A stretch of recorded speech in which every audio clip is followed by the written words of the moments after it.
My name is Jerome Washington. I'm 70 years old, and my 35-year-old son-in-law walked into my house last Tuesday and told me he deserved half of it because he'd been looking after my daughter. What this fool didn't know was that I had files sitting in my office that were about to change his whole damn life. And what happened next? Let me tell you, it taught him a lesson he won't ever forget. Picture this. I'm sitting in my front room, right there in my favorite leather recliner, the one Loretta picked out back in '98, sipping on my afternoon coffee and watching the news like I do every single day since I retired. It's peaceful, quiet, my kind of Tuesday. Then I hear a car door slam outside. Hard. I look through the window, and there's DeShawn Porter stepping out of a rented Tesla like he's somebody important, carrying this thick manila folder and wearing a smile that made my stomach turn. Not a real smile. One of those calculated grins he puts on when he wants something. "Mr. Washington," he says when he walks through my door, using that slick voice of his, the one that sounds like he's trying to sell you a gym membership you don't need. "We gotta talk, man. This is important. Real important. For the family." He sits down on my couch without waiting for me to invite him, opens up the folder, pulls out a stack of papers that some lawyer clearly drew up for him. Legal documents, property transfer forms, the whole 9 yards. "Look, Mr. Washington," he starts, leaning forward like we're about to have some heart-to-heart. "You're 70 now. Me and Maya, we've been taking care of you these past few years, making sure you're good, making sure you're straight. So we've been thinking, it's only fair that you transfer half the ownership of this house over to us. You feel me? It's logical. It's what makes sense considering everything we done for you. Taking care of me. Those words hit me like a slap across the face. Taking care of me? Brother, I'm 70 years old, but I'm sharp as I ever been. I drive my own Cadillac. I get my own groceries from the Jewel down on 47th. I cook my own meals, still make the best. Smothered chicken on the south side. I keep this house cleaner than most folks half my age keep. There's what taking care of is this man talking about? But what really got under my skin wasn't just what he said. It was how he said it. Like it wasn't even a conversation. Like it was already decided. Like all that was left was for me to put my signature on the dotted line and hand over what I'd worked 40-some years to build. He didn't ask. He demanded, politely, but it was still a demand. See, what DeShawn didn't know, what he couldn't have known, was who he was really dealing with. He didn't know that behind this simple old man, sitting in this recliner, was a man who'd built a real estate empire in Chicago. A man who'd survived the rough streets of the South Side in the 70s and 80s. A man who'd negotiated deals with developers, bankers, and slumlords. A man who'd spent decades learning to spot a con artist from a mile away, and he damned sure didn't know that I'd been watching him closely for years, taking notes on every move he made, every lie he told, every time he used my daughter to get closer to my money. That night, after DeShawn left with his unsigned papers and his bruised ego, I went to my office, unlocked the file cabinet, pulled out documents that were about to flip his whole world upside down, documents that proved this house in Bronzeville wasn't the only property I owned. Not even close. Documents that were about to teach my son-in-law the most expensive lesson of his life. Don't ever try to scam a man who's been in the game longer than you've been alive. Stay with me till the end of this story. Tell me what you would have done in my position. And drop a comment letting me know what city you're tuning in from. Because this story right here, it's gonna touch your soul and make you think real hard about what true family really means. Now, before I tell you how I handled DeShawn, you need to understand who I am, where I came from, Because none of this, not the houses, not the properties, not the wealth, none of it came easy. And none of it came by accident. I was born in 1955, right here on the south side of Chicago. My daddy, Clarence Washington, worked at the steel mill on the southeast side. Hard labor, dangerous work, the kind of job that breaks a man's body down piece by piece, year after year. But it was honest work, and it put food on the table. My mama, Ruth, cleaned houses for white families up north in Evanston and Wilmette. She'd leave before the sun came up and come home after dark, her hands raw from scrubbing floors and washing dishes. But she never complained. Not once. She always told me and my two younger sisters, work is dignity. Don't ever let nobody make you feel small for doing honest work. We lived in a cramped 3-bedroom apartment in a brick building on 63rd, King Drive. 5 of us in that little space. The plumbing didn't always work. The heat went out in the winter, but it was ours. And Mama kept it spotless. From the time I was 8 years old, I had responsibilities. I watched my sisters while Mama worked. I helped Daddy fix things around the apartment. I ran errands for the older folks in the building for a few dollars here and there. I learned early that if you wanted something in this life, you had to earn it. Nobody was going to hand you nothing. School was my way out. I knew that. Mama knew that.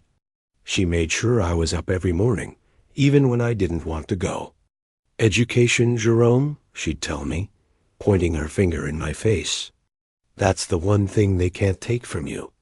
You get your education, and you can go anywhere, be anybody. I went to Deuceable High School. It was rough back then, fights, gangs, all that. But I kept my head down, stayed focused. There was this one teacher, Mrs. Jackson, who taught history and ran the debate club. She saw something in me, saw I could think, saw I could speak, saw I had ambition burning inside me like a fire. Jerome Washington, she'd say, you got a mind sharper than most folks I know. Don't waste it on these streets. You go to college. You hear me? You go to college. But college cost money. Money we didn't have. So when I graduated high school in 1973, I got a job at a moving company during the day and took night classes at a community college. I studied business administration, accounting, anything that could help me understand how money worked, how to make it, how to keep it, how to grow it. By the time I was 20, I was working as a runner at a real estate office downtown. I wasn't selling houses. I was making copies, answering phones, bringing coffee to the brokers. But I watched everything, listened to everything, learned everything. There was this older black broker, Mr. Coleman, who'd been in the game since the 50s. He was one of the few brothers who'd broken through the color line in Chicago real estate. He took me under his wing. Jerome, he told me one day, this business ain't just about selling houses.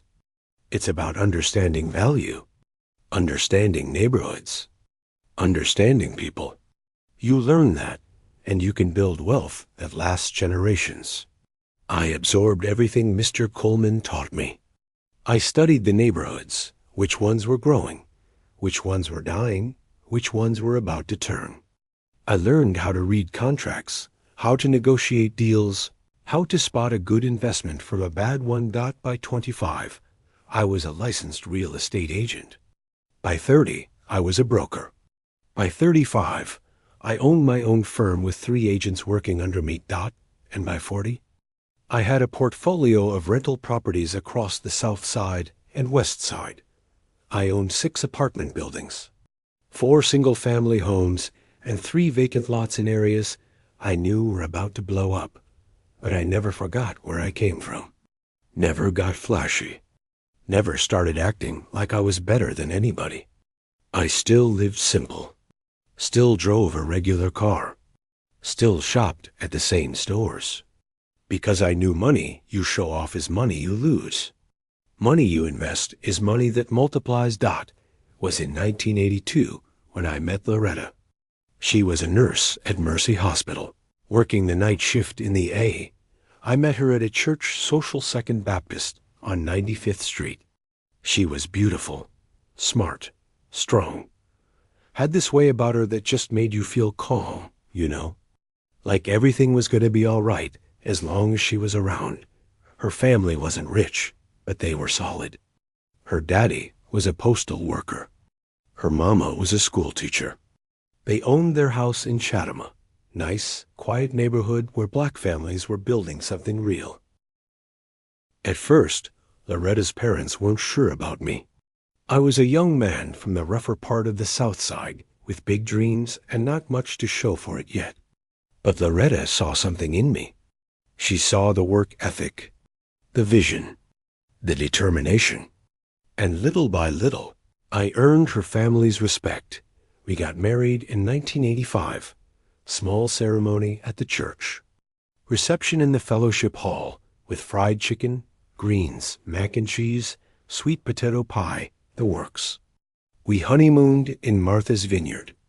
It felt like the most elegant place two black folks from Chicago could go back then. 3 days of peace. 3 days of feeling like we were on top of the world. After the wedding, we rented a 2-bedroom apartment in Chatham, not far from her parents. Loretta kept working her nursing shifts. One kept building my real estate business. Every dollar we saved, we invested. We didn't go out much.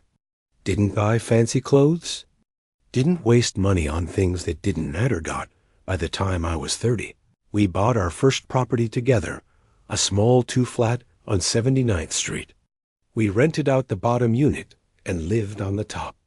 That rental income paid our mortgage and gave us a little extra to save. 2 years later, we bought another building. Then another. Then another. When Maya was born in 1993, I already had a solid real estate portfolio. 8 rental properties, 2 commercial spaces, and a house we were living in, a beautiful brick home in Bronzeville that we bought and renovated ourselves. But we stayed humble. We didn't show off. We didn't brag. We just worked, saved, invested, and taught Maya the same principles. Every Saturday, Maya came with me to collect rent. She'd sit in the car while I went inside the buildings. Sometimes she'd come in with me, watching how I talked to tenants, how I handled repairs, how I kept my properties in good condition. "Daddy, why do we have so many buildings?" She'd ask when she was little. "Because, baby girl," I'd tell her, "wealth isn't about how much money you make. It's about how much money you keep, and how smart you invest it." By the time Maya was 10, she understood more about real estate than most grown folks. She knew how to calculate rent. She knew how to budget for repairs. She knew how to identify good investments. I sent her to the best schools I could afford. Private high school. Then she went to Howard University, my pride and joy, where she studied accounting and finance. She graduated summa cum laude, came back to Chicago, and got a job at one of the top CPA firms in the city. Loretta and I were so proud. Maya was smart, independent, ambitious. She had her own condo in Hyde Park by the time she was 28. She was making 6 figures. She had her whole life ahead of her. And then she met DeShawn Porter. She was 30 years old. A grown woman. Successful. Confident. I thought she'd choose a man who matched her energy, her drive, her values. But instead, she chose DeShawn. A 33-year-old fitness trainer and wannabe social media influencer who was always talking about his brand and his vision, but never seemed to have a steady dollar in his pocket. The first time Maya brought him to Sunday dinner, I knew something was off. He walked in wearing designer sneakers that probably cost $400, a tracksuit with some logo I didn't recognize, and a gold chain that looked expensive but probably wasn't. He had this swagger about him, like he thought he was God's gift to women. "Mr. Washington," he said, reaching out to shake my hand with this overly firm grip. "It's an honor, sir. Maya's told me so much about you, about everything you built. I respect that, man. I really do. I'm all about building wealth too, you know. That's my whole vision. Generational wealth, legacy, all that." I nodded, smiled, but I didn't say much. I just watched Dot during dinner. DeShawn talked, and talked, and talked about his fitness clients, about his Instagram followers, about his plans to open a chain of gyms across the Midwest, about how he was going to change the game in the wellness industry. But when I asked him specific questions, how many clients do you have right now? What's your monthly income? How much have you saved? His answers were vague, evasive. After they left, Loretta looked at me and said, "Jerome, that man is trouble. I can feel it." And my wife was never wrong. Over the next year, DeShawn became a permanent fixture in Maya's life. And slowly, he started becoming a fixture in mine. Not at first. The visits were normal. They'd come over for Sunday dinner after church. We'd eat Loretta's cooking her famous pot roast, collard greens with smoked turkey, cornbread, peach cobbler. We'd sit around the table and talk about life, work, the neighborhood. But I noticed things. Small things that added up. DeShawn never brought anything to the table. Not a bottle of wine. Not a dessert. Not even a card for Loretta on Mother's Day. He just showed up, ate our food, and left. He also never talked about his family. When I asked about his parents, he'd say they passed away years ago. When I asked about siblings, he'd say he was an only child. When I asked about his past, he'd change the subject. Red flags everywhere. But Maya was in love. Or at least, she thought she was. DeShawn was charming. I'll give him that. He knew how to make Maya feel special.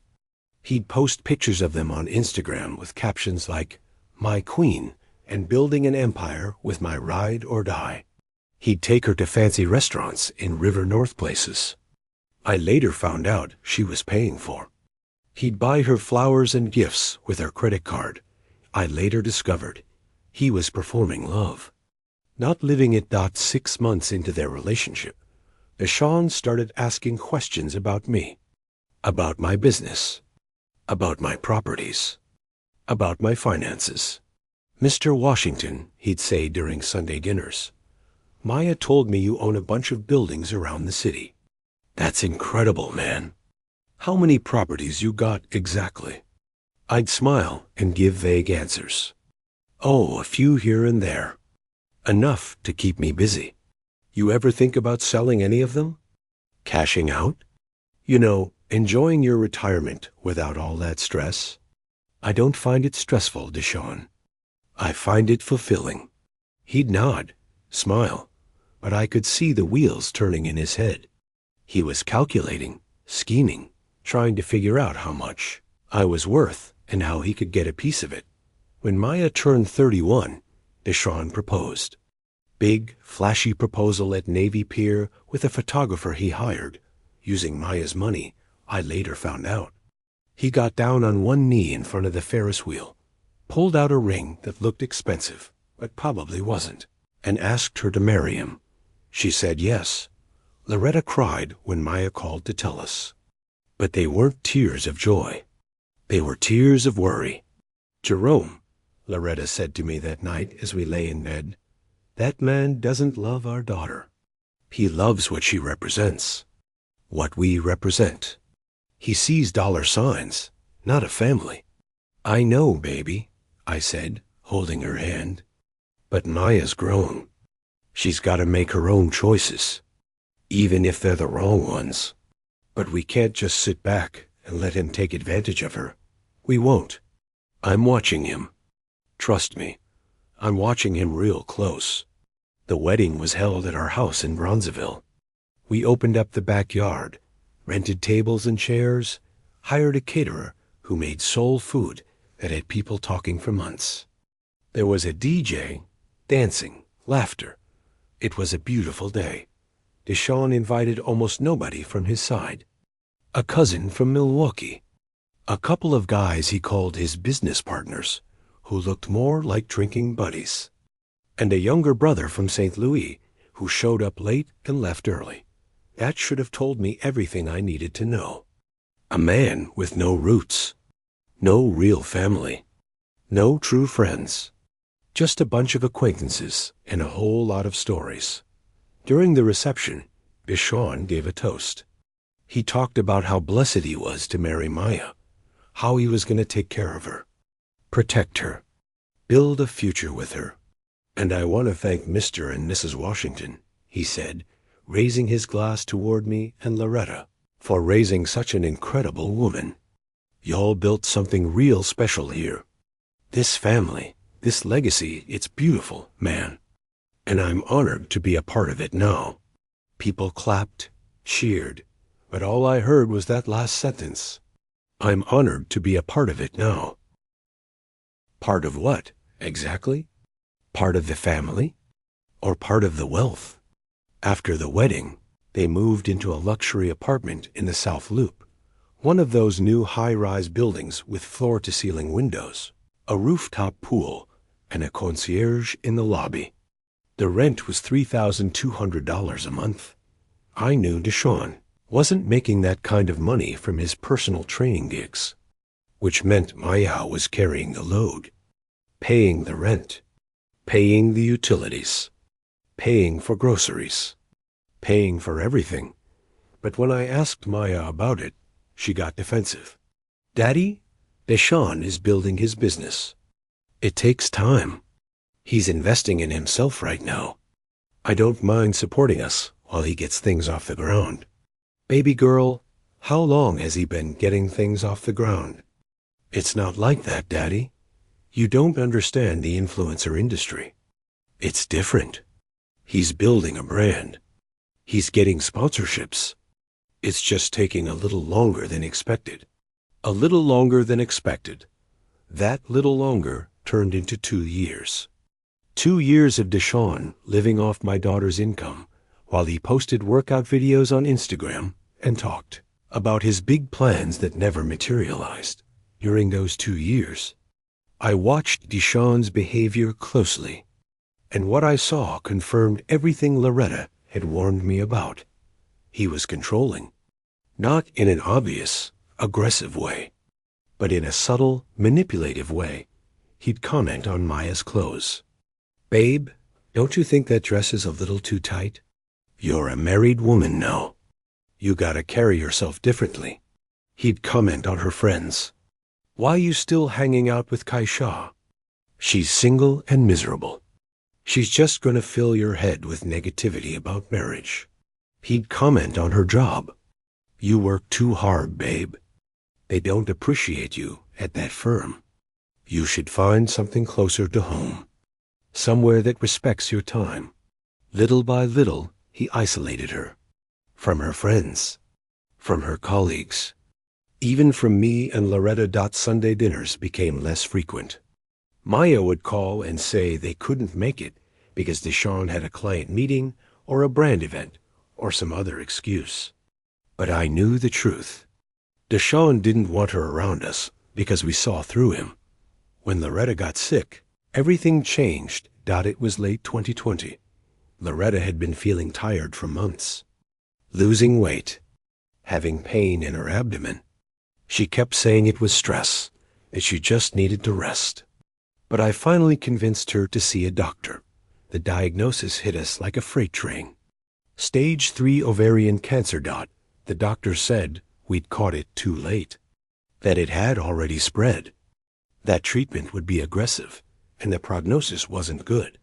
I'll never forget the day we told Maya. She broke down in tears, held her mama's hand, and sobbed like a little girl. It broke my heart to see my 2 queens in so much pain. For the next year, our lives revolved around Loretta's treatment. Chemotherapy, radiation, hospital visits, sleepless nights. I hired private nurses. I took her to specialists in Milwaukee, Indianapolis, even the Mayo Clinic in Minnesota. I spent every dime I had to give her the best care possible. Maya was there every single day. She'd come straight from work to the hospital. She'd sit with her mama, read to her, talk to her, hold her hand. She took time off work when Loretta was too weak to be alone. She cooked meals. She cleaned the house. She did everything a daughter could do. But DeShawn? He was ghost. He'd show up at the hospital once or twice a week, stay for 20 minutes, then leave.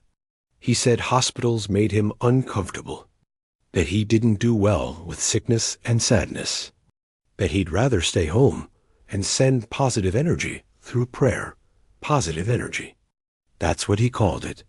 Meanwhile, his wife was falling apart emotionally, and he was nowhere to be found. One night, when Loretta was in the ICU and things weren't looking good, Maya and I were sitting in the waiting room. It was 2 a.m. We were both exhausted, heartbroken, just waiting for the doctor to give us an update. "Where's DeShawn?" I asked her. Maya's eyes filled with tears. "He said he couldn't come, Daddy. He said it's too hard for him to see Mama like this. He said he's at home praying for her." I wanted to say what I was really thinking. I wanted to tell her that her husband was a coward, that a real man shows up when things get hard, that love isn't just about the good times. It's about being there when life gets ugly and painful. I didn't say any of that, because my daughter was already hurting enough. Loretta passed away on a cold morning in November 2021. She was surrounded by me, Maya, and a few close family members. She went peacefully, holding my hand. DeShawn showed up to the funeral, of course. He wore a black suit, stood next to Maya, hugged people, and played the role of the grieving son-in-law. But I saw through it. He wasn't grieving. He was performing. After the funeral, after we buried Loretta in Baroque Cemetery next to her parents, after the repast at the church, where people told stories and cried and laughed and celebrated her life, after all of that, went home to an empty house. For the first time in 36 years, I was alone, and that's when DeShawn saw his opportunity. He started coming by more often, not to check on me, not to see how I was doing emotionally, but to plant seeds. "Mr. Washington, this house is too big for just you. You ever think about downsizing? There are some really nice senior communities on the north side. They got activities, nurses on staff, everything you'd need. Mr. Washington, you still managing all those properties? That's a lot of work for a man your age. You should think about selling some of them. Simplify your life. Mr. Washington, me and Maya have been talking. We think it would be good for you and for us if we moved in here. That way you're not alone, and we can help you with the house, the yard, all that. Every visit, every conversation, every phone call. It was the same thing. Pressure, suggestions, manipulation disguised as concern. And Maya, still grieving her mother, started echoing his words. "Daddy, maybe DeShawn's right. This house is a lot for you to maintain. Maybe it would be better if we were here with you. Daddy, you don't need to be managing all those buildings by yourself. You should think about retiring for real. Enjoy your life." I listened, nodded, but I didn't commit to anything because I knew what was happening. DeShawn wasn't worried about my well-being. He was worried about his financial future. He saw that I was getting older, that Loretta was gone, and that Maya was the only heir to everything I'd built. But he didn't want to wait for me to die. He wanted access now. 6 months after Loretta's death, DeShawn showed up at my house with a folder. A thick folder. And that's when this whole story really began. He sat down on my couch, opened the folder, pulled out legal documents. "Mr. Washington, we need to talk. Real talk, man to man." I leaned back in my recliner and looked at him. "I'm listening. You're 70 years old. Me and Maya have been looking after you since Mrs. Washington passed, making sure you're good, checking on you, helping with things around the house." I didn't say anything. I just waited. "We think it's time to make some smart decisions about this property, for your protection, and for the family's future." He slid the papers across the coffee table. "These are transfer documents. What we're proposing is that you transfer 50% ownership of this house to me and Maya. You'd still live here. Nothing would change for you. But legally, we'd be co-owners. That way, if anything happens to you, God forbid, everything's already in order. No probate. No legal issues. Everything smooth." I picked up the papers. Read through them slowly. Every word. Every clause. And you know what I noticed? The documents didn't say anything about me living here until I died. They didn't say anything about DeShawn and Maya taking care of me. They didn't include any conditions or protections for me. They just said that DeShawn Porter and Maya Washington Porter would become 50% owners of the property at 4732 South Vincennes Avenue, Chicago, Illinois. No strings attached.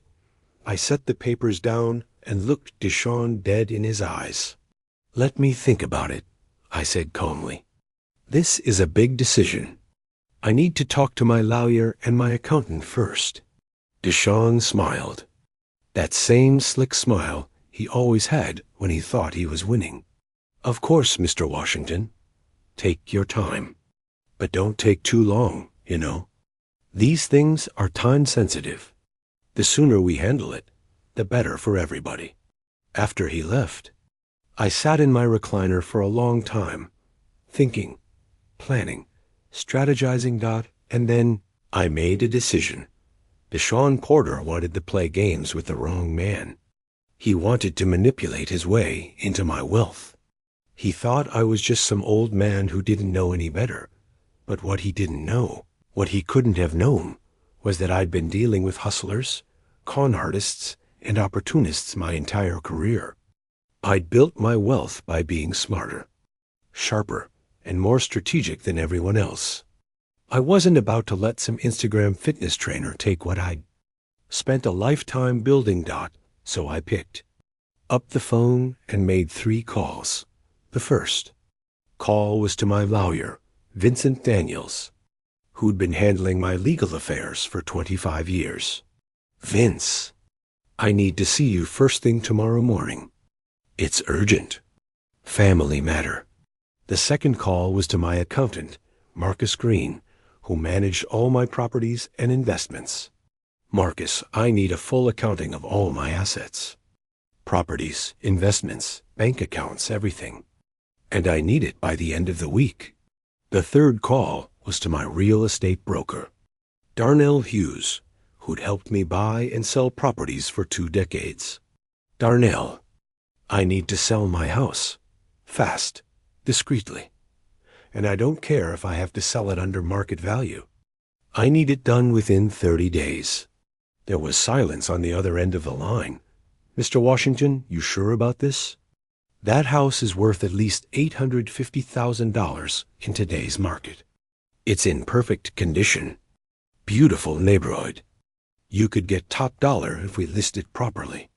"I'm sure, Darnell. And I need you to keep this quiet. Nobody can know. Especially not my son-in-law." "Understood, sir. I'll start making calls tomorrow." That night, I barely slept. Not because I was worried, but because I was planning, calculating, preparing for the move that was going to change everything. DeShawn thought he had me figured out. He thought I was weak, vulnerable, easy to manipulate. He was about to find out just how wrong he was. The next morning at 8 a.m. sharp, I'm sitting in Vincent Daniels' office downtown. He's behind his big mahogany desk, reading through the papers I brought him, and I can see the concern on his face. "Mr. Washington," he says, taking off his reading glasses and looking at me real serious. This is a major step. Are you absolutely certain about this? I lean forward in my chair. Vincent, I've been in this business for 50 years. I know a con man when I see one. This fool thinks he's slick, using my daughter to get to my money. And I'll be damned if I let that happen. Vincent nods slowly.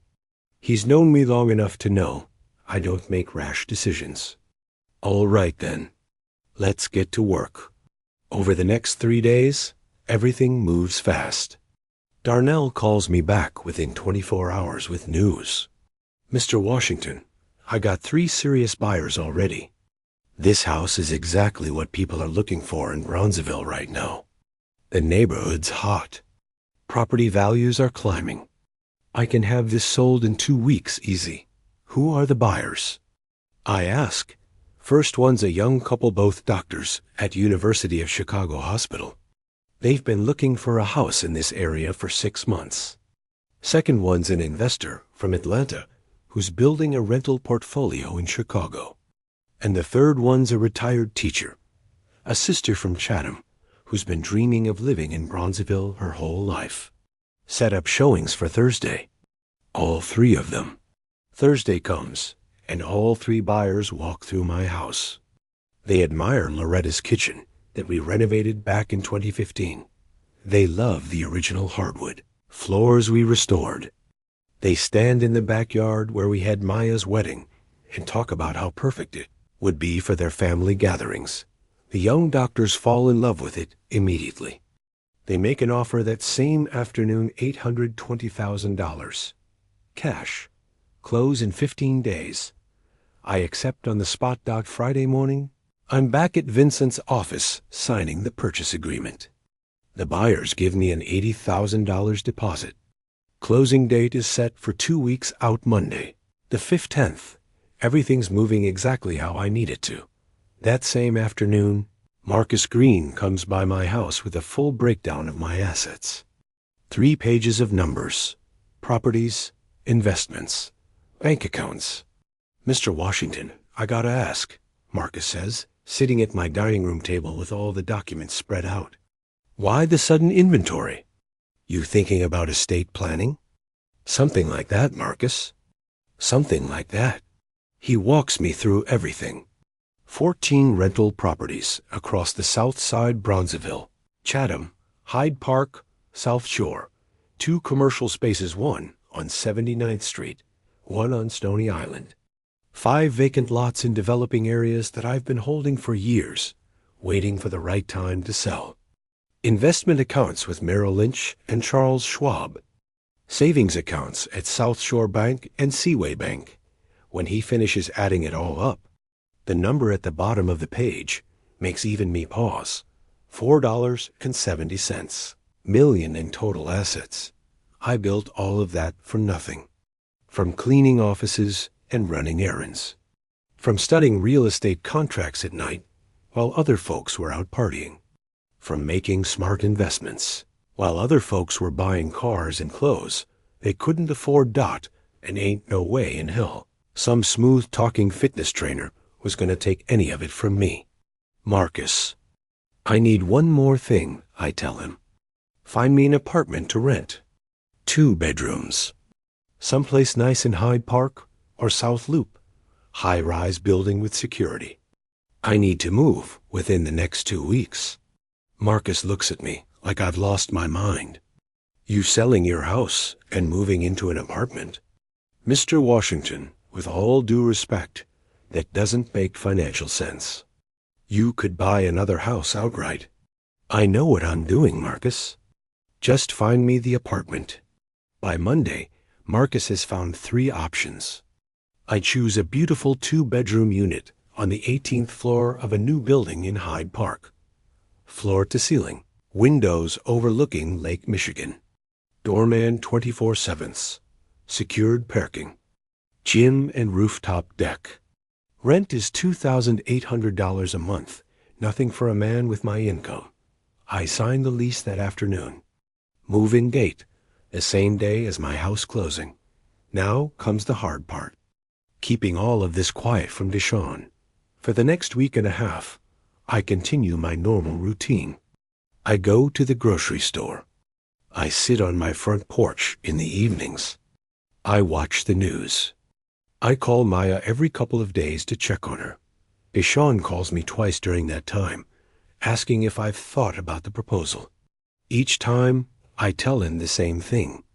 I'm still considering it. These things take time. He doesn't push too hard. He thinks he's got me right where he wants me.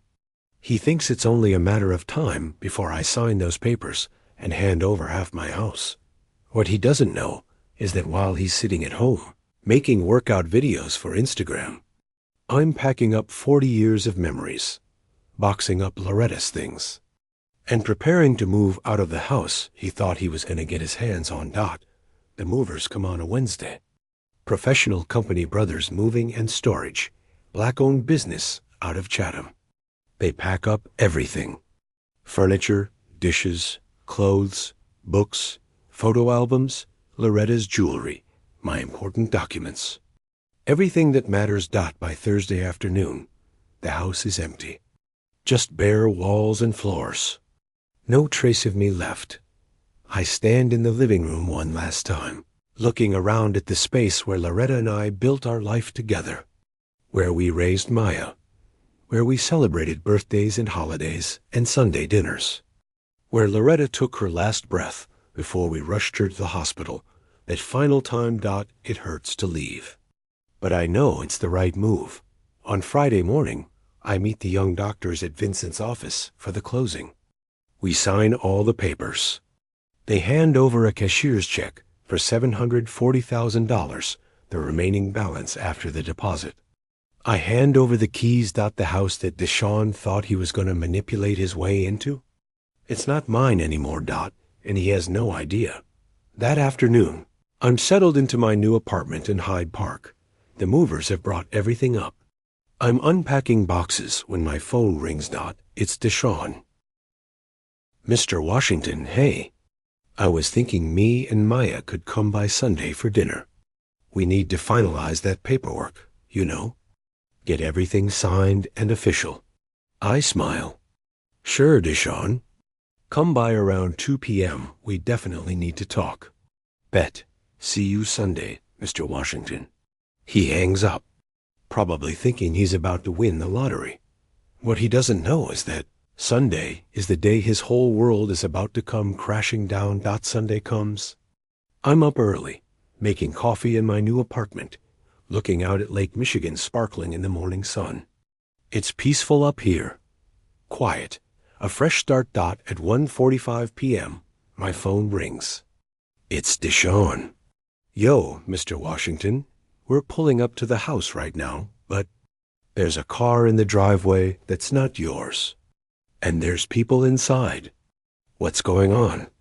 I let a few seconds of silence hang in the air.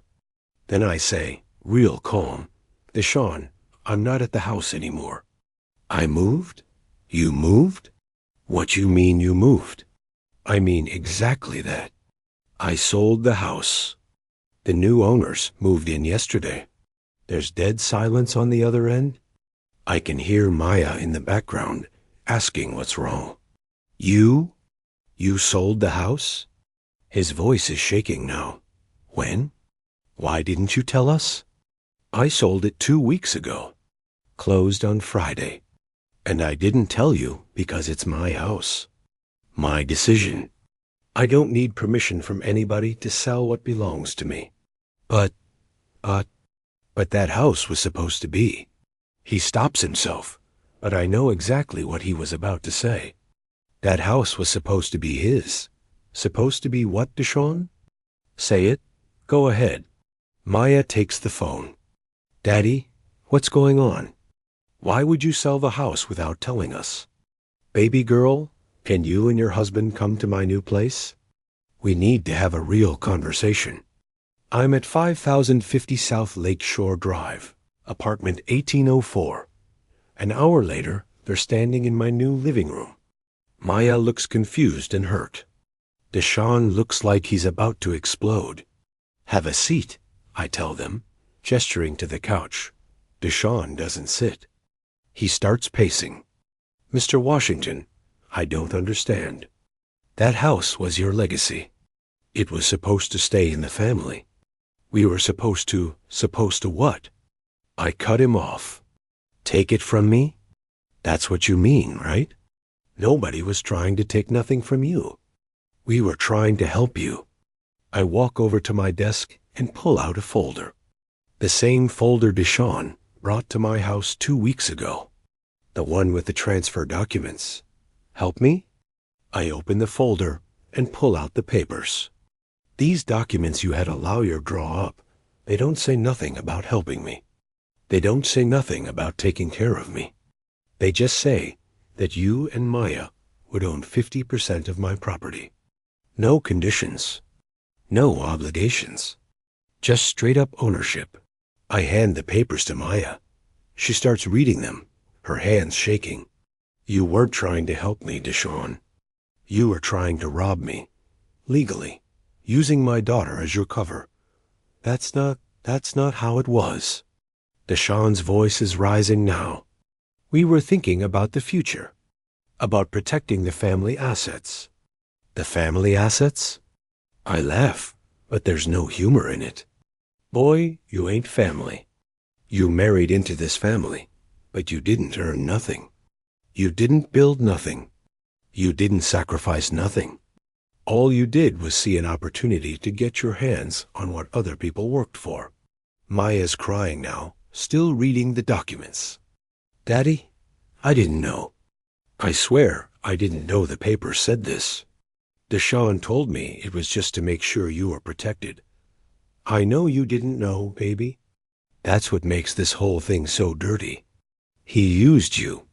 He manipulated you. He made you think you were helping your old man when really he was just trying to steal from me. DeShawn's face is red now. You're crazy, old man.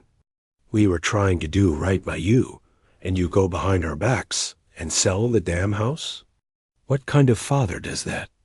The kind of father who spent 50 years building wealth so his daughter would never struggle. The kind of father who recognizes a hustler when he sees one. The kind of father who ain't about to let some Instagram trainer with a gold chain take what he worked his whole life to build. I walk over to my desk again and pull out another folder. This one is much thicker. You want to know what kind of father I am, DeShawn? Let me show you. I open the folder and start laying out documents on the coffee table. Property deeds. Investment statements. Bank records. 14 rental properties across the south side. 2 commercial spaces. 5 lots in developing areas. Investment accounts. Savings accounts. I look up at him. Total value, $4.7 million. DeShawn's eyes go wide. Maya gasps. That house you thought you were going to get? That was just one piece of a much bigger empire. And you know what? When I die, all of this goes to my daughter. Every single penny. Every single property. Because she's my blood. She's my legacy. She earned it just by being my child. I turn to DeShawn. But you? You ain't earned nothing. And you ain't getting nothing. Not now. Not ever. DeShawn's jaw is clenched so tight I can see the muscles twitching. So what? You just sold the house out of spite. To prove a point. No, I sold the house to protect myself. Because I knew if I let you get your foot in the door with that 50% ownership, next year you'd want the whole thing. Year after that, you'd want the rental properties. You'd bleed me dry, and then you'd probably try to put me in a nursing home somewhere so you could live off my money while I rot away.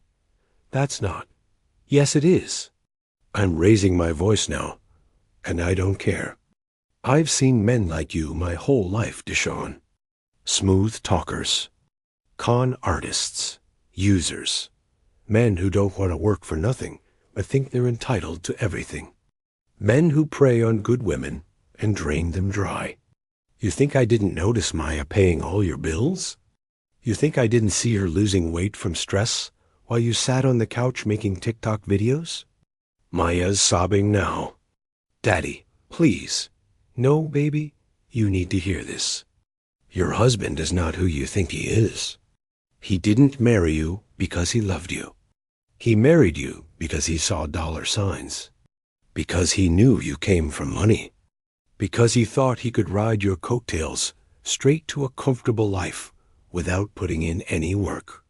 I turned back to DeShawn. How long you been unemployed? 6 months? A year? He doesn't answer. And where you been getting money from? Oh, that's right, Maya's been carrying you. Paying your car note. Paying your credit cards. Paying for those designer clothes you wear to take pictures for Instagram. I've been building my brand. Your brand? I laugh. Brother, you ain't got no brand. You got a phone and a delusion. A real man builds something. Creates something. Provides for his family. You're a leech. The room goes silent. The only sound is Maya crying. Finally, DeShawn speaks, his voice low and cold. You're gonna regret this, old man. Is that a threat? It's a promise. You just made an enemy. No, DeShawn. I just made sure you couldn't steal from me. There's a difference. He storms toward the door, then turns back to Maya. Let's go. But Maya doesn't move. She's staring at the documents on the table. The property deeds. The investment statements. Then she looks up at me with tears streaming down her face. Daddy, is all of this true? Has he been using me this whole time? I walk over and kneel down in front of her, taking her hands in mine. Baby girl, I can't tell you what to do. You're a grown woman. But I can tell you this. A man who truly loves you doesn't need to own your daddy's house to prove it. A man who truly loves you works just as hard as you do. A man who truly loves you lifts you up, not drains you dry. She nods, crying harder. DeShawn is standing at the door, waiting. Maya, I said, let's go. She stands up slowly, wipes her tears. Then she looks at her husband, really looks at him, maybe for the first time in years. No, she says softly. What?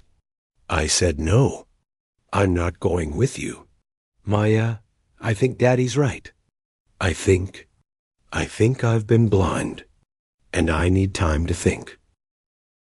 DeShawn's face twists with rage.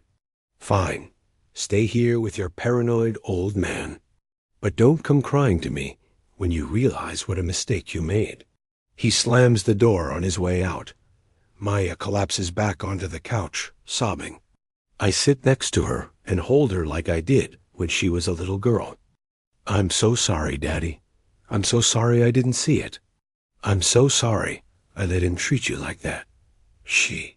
It's okay, baby. It's okay. You didn't do nothing wrong. You loved somebody, and he took advantage of that. But now your eyes are open, and now you can make better choices. We sit there for a long time, father and daughter, processing everything that just happened. 3 months later, Maya files for divorce. She moves into a smaller apartment in Hyde Park, not far from me. She starts therapy to work through the manipulation and emotional abuse she endured. She reconnects with old friends DeShawn had isolated her from. She throws herself back into her career and gets promoted to senior auditor at her firm. And slowly, gradually, she rebuilds herself. As for me, I'm doing just fine in my new apartment. I wake up every morning to that view of Lake Michigan. I manage my properties remotely with Marcus's help. I have lunch with Maya twice a week. I play chess with some of the other retired men in the building. I volunteer at a community center in Bronzeville, teaching young folks about financial literacy and real estate investing. And every night before I go to bed, I look at Loretta's picture on my nightstand and talk to her. I did right, didn't I, baby? I protected what we built. I protected our daughter. I didn't let that fool take advantage of us. And I can almost hear her voice in my head, saying what she always said when I made a tough decision. You did good, Jerome. You did real good. The moral of this story? It don't matter how old you get, never let nobody pressure you into giving away what you worked your whole life to earn. Real family loves you for who you are, not what you got. Real family respects your decisions. Real family shows up when times get hard, not just when there's something to gain. And if someone tries to manipulate you, make you feel guilty, or make you feel like you owe them your wealth, cut them out of your life. Protect yourself. Because honor isn't about how much money you have. It's about maintaining your self-respect to the very end. I am 70 years old. I am still fit. I am still strong. I am still standing. And no one, absolutely no one, can take what is mine from me. So, what would you do in my situation? Let me know by commenting. And write which city you are watching from. Because I know this story affected me as much as it affected you. If you watched until the end, write 1 in the comments. If you liked it, don't forget to hit the like button. There are many more stories like this on my channel. Subscribe and watch. Thank you for being here. See you in the next video. God bless you.